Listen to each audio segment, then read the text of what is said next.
Little video here on how to use the channels in Photoshop to make a selection of your lines.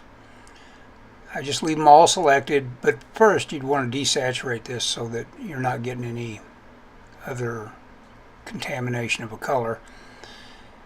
And you select it, and then you invert that selection, which is Command-Shift-I. And see, now I've inverted the selection. Now I go over to layers again with that selection, make a new layer, which I have a nice blank layer ready. Then I hit fill. You can see it darkened. Now we got some trash on this one that if I'd played with the levels a little bit, it wouldn't have brought in a little gray as well as in the alpha. But right now I'm going to just go ahead and get rid of that original line art and just make it white to show you that the success of doing this trick in terms of like bringing in the same value of art. See there, it's white in background when it backs up this black. Now the black, that's exactly how much of it, how much density was there in the original.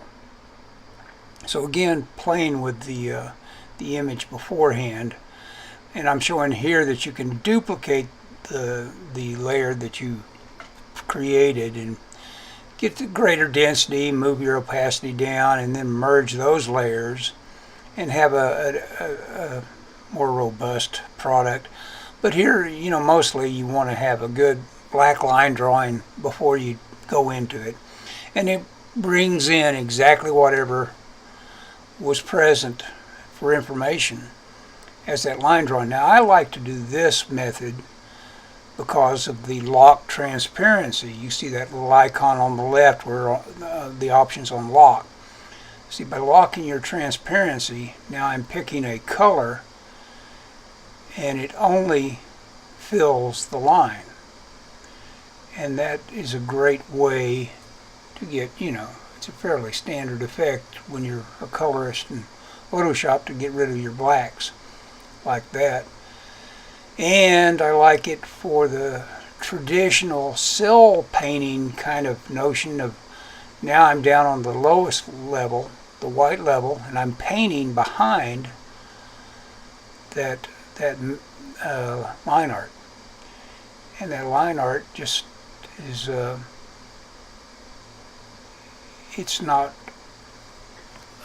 it's, you know, it's masking perfectly, and it also forgives a lot. I'm going to turn it off now, and you see how random this is. And so it's kind of a way to, if you feel like just skipping flatting, you can practically get away with it, because when you're filling behind the line art, like cell paintings, if you were to look at some of the painting that goes on behind line cell art, it looks pretty messy behind there, but the that mask of that line art. And another point I might make about it is that the aliasing, when you try to select all of the black or all of the white, that process of doing that gives you aliasing that is remnant white.